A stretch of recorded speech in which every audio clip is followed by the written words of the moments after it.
Moving on to our last speaker for this session today. Our last speaker is Tiyok Prasetyoadi.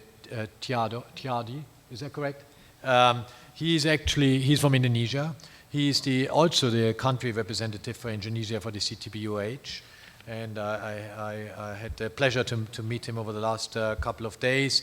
He will tell us how tall buildings are finding their way now into Indonesia and how they're becoming a more accepted model in Indonesia. He's one of the core founders of the Green Building Council in Indonesia. He's in many committees such as the World Green Building Council, Asia Pacific Network. He's responsible for the council development and liaison with the World GBC and other GBCs around the world.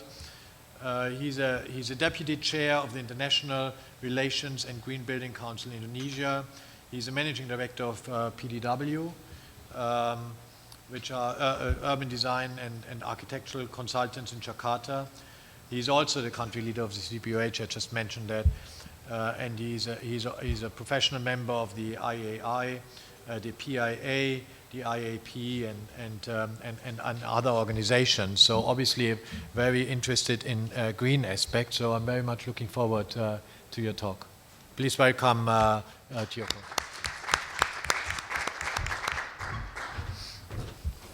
Thank you for the very nice introduction. I'm privileged to be here and speak. It's difficult to be the last speakers because of the great presentation before. I want to share with you our works in the office of developing urban design guidelines as a tool in Jakarta. Just to give you a little bit of background, that Indonesia is a large country with but the population is concentrated in one small island, with Jakarta as the capital city with 10 to 13 million. The numbers diverse because of the population mostly living in the suburban, in the metropolitan area. There are other big cities that have like more than 1 million population to 3 to 5 million populations, but mostly are in one small islands. That tells the density. If you look at these figures, that Java is the third dense populated island besides Manhattan and Hong Kong. But the size of the Java island itself is much larger than those both islands. So we have an issue of this density, but sprawl, as the island itself is the food production island in Indonesia. If you see, this is Jakarta recently, like at the current time. So it's unlike other cities in the world. On a clear day, maybe 1 or 2 days in a year, you can see the mountain behind. Rarely see it. And the map below, you can see that there's the sprawl of Jakarta itself. Now, I want to share you the challenges that we have. This is despite all the high-rise that you saw, tall buildings that you saw in the previous slides, we have problem of extensive low-rise with high density. So there's no space for public. Inappropriate utilization of waterfront. We have a large waterfront, but and there are 13 rivers flowing through the city, but we don't treat the waterfronts very well. And there's a uncontrolled urban sprawl tendency. So to give you the idea, the highlighted map is the size of Singapore, and in Jakarta there are only about under 7% of urban open space, and this is what we have to face every day. So either you are in the bad facilities of public transport, or you are in the private car, locked in the traffic jam. Most of people, because they are living far away from the city, they spend like 4 hours of their day just to commute, at least. This is also the squatters in the middle of the city. It's also a occurring problem. And although we have planned a lot, but urban green open space is desirable space. This is only the largest park which the national monument sits. It's about 100 hectares in area, but that's about the only urban open space that we have in the city. We also have already forgot about the heritage and conservation in the old town because of the lack of infrastructure investment in the old town area. Although we have a collection of colonial architecture that is still strong and still very beautiful. And the problem in the tropical country is that people just can settle, live anywhere, everywhere without having the problem of the climate or the everyday, like we don't have a harsh summer or harsh winter. So they just can put a cardboard and live anywhere in Jakarta. And that's the reality. They occupied all the empty spaces under infrastructure or just empty land. Unfriendly pedestrian spaces. It's recurring always the problem. Informal sector is actually, they have two sides. They're also a challenge, but they're also the one who picks up the informal sectors when we have a financial crisis in 1998. So the informal sector is very important in this regard because even they've seen as they are squatters or they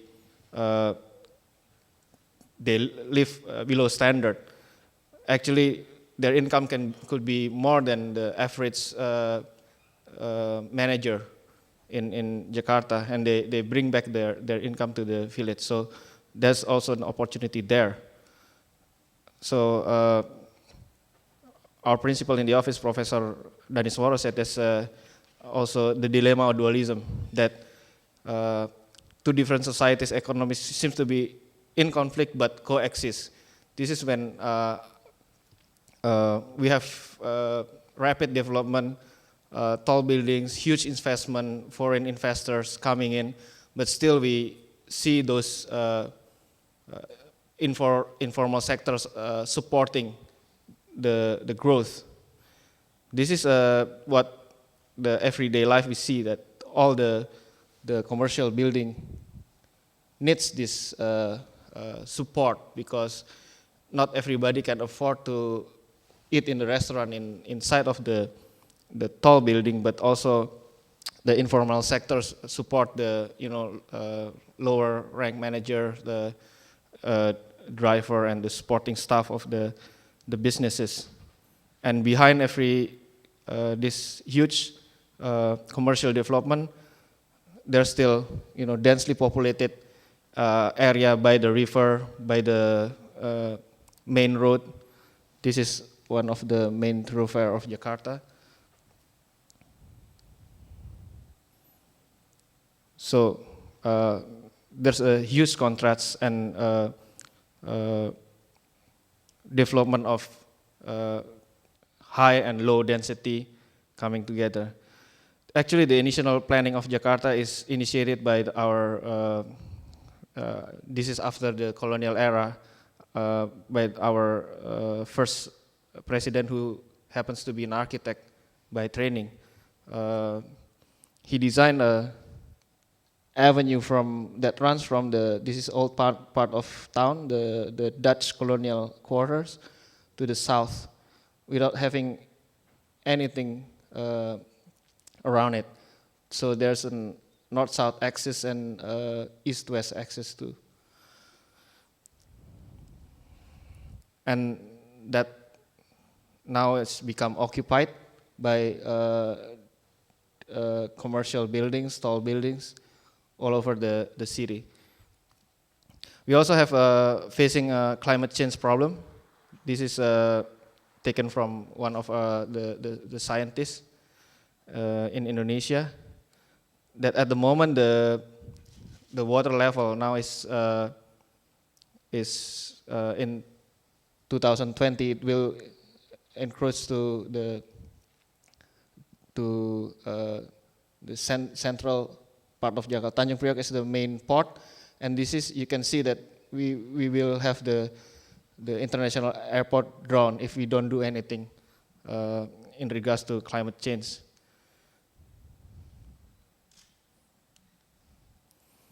Also, for this is issue for tall buildings, that we have a military airport just in the edge, the eastern part of the city center. So, and this is the flight safety zone that has been pushing the super tall building development and holding it back. Now, despite all this gloomy previous slides, we have a light of the hope that the government with are implementing. The government is implementing the traffic oriented development in Jakarta by having a plan to build MRT. That is the start of the higher density in this corridor. So this is the planned MRT corridor with others railway network. The development around the corridor will be planned and designed, and actually the guidelines is being set up at the moment. With that, I will present you our works. First, this is the urban design guidelines for Sudirman CBD. This is actually done by Center of Urban Design Studies, not our office, but this is in the south of Jakarta. And this will be I take this image from Google. I use Google every day in our works. This will be the site of the tallest building in Indonesia. This will be 111 stories building. The guidelines is set up in 1994, and now it already been some building already been erected. It's originally 70-story building, but at the moment this end of the plot has already been developed, but then the developer transfer some of the AVR to that land and create instead of 70 stories building, create 111 tall story development, but still pending the approval from the military base airport. This is the 1994 and hasn't been changed, the guidelines, but the development has already been up. Like this is a Ritz-Carlton Hotel, 40 stories towers, and it's also home for Indonesia Stock Exchange tower. And there are some residentials. These two are residentials building. So we are able to create that. This is the one of the first urban design guidelines that been applied in Indonesia and been drafted in Jakarta. That's already come to life. The first generation of urban design guidelines. The second, we are involved in 2003 and 2007. The guidelines firstly developed by other planner, but because of the situation change, then and also the developer acquire more land to be developed. The previous development and this development is owned by one developer. So they acquired the land and then they sell the lot. Uniquely, originally, this area is supposedly to be the gate of the whole development and consists of two 70-story towers. But now the developers divide the central land to 4 developments, so it will be 4 40-story tower building. So the 1995 consists of guidelines, consists of this 40 hectares area. So the urban design guidelines generally in Jakarta generally cover the area of 5 to 40 hectares land, and then they acquire more land to be developed, and then this area also affected by the future transit-oriented development. So it has 2 gates per se. And the update of the guidelines, we introduced the provision of public access in private properties, and with that we can control and provide more public space to the city, so that the development can be encouraged to build more and more and able to accommodate more tall buildings in the area.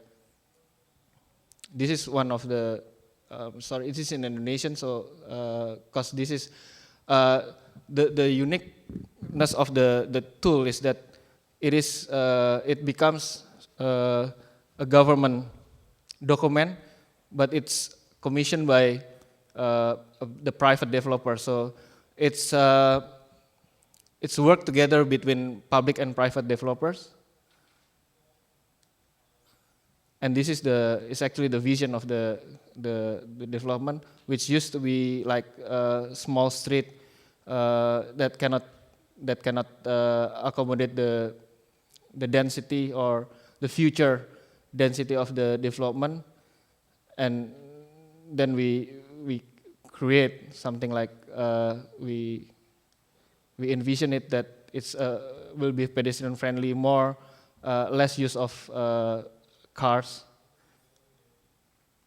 And this is the vision of 1995 with this 2 tower, and it becomes more with additional 10 hectares of land, so it become larger development. This is the first vision, and this is the final, the current existing conditions. Marriott hotels, commercial office buildings, it's become an own neighborhood by itself. This is one of the plot area that we're working on in the land, and now the latest urban design guidelines that we are working on. It's actually in the city center of Jakarta. It's also around 50 hectares of land. There are going to be 3 subway stations that is going to be located there. At the moment, they currently have several tall buildings in the area, and one is abandoned development is actually the building designed by IMP, but still there are huge opportunity. The difference from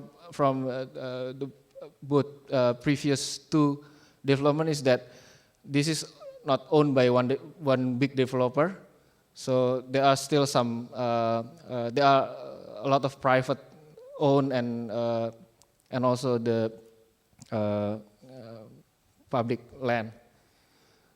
So this is the 3 MRT station. This will be the hub of the railway to the airport. We don't have it at the moment.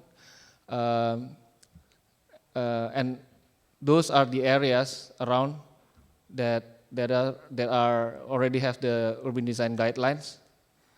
This is the first vision of 1997 without consideration of MRT.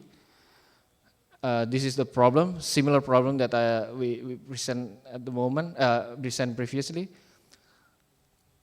Now we study the impact of the station within walking distance, which for us we have the number of 350 meters.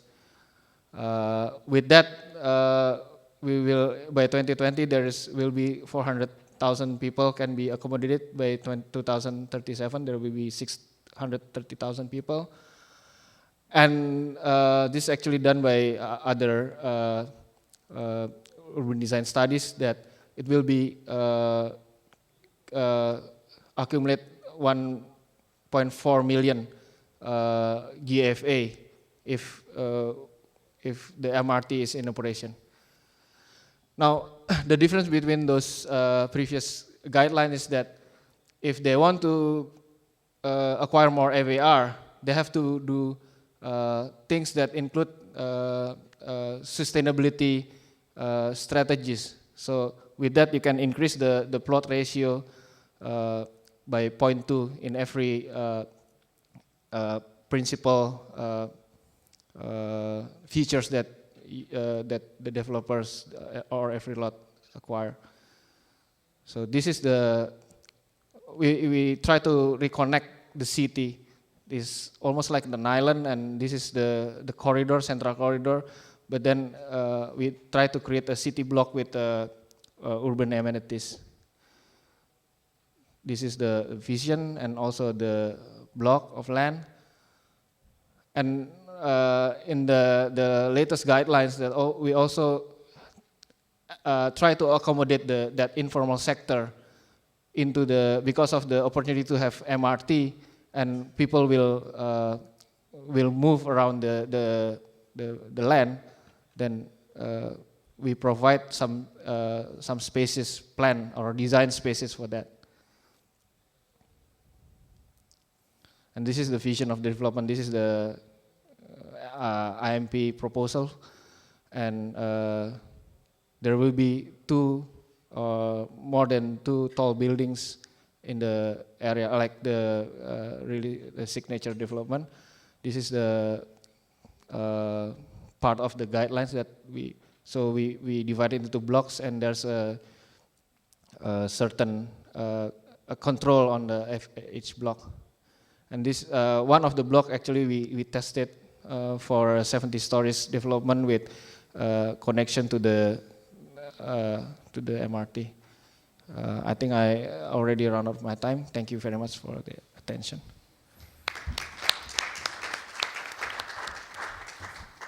Thank you very much, Tiyok.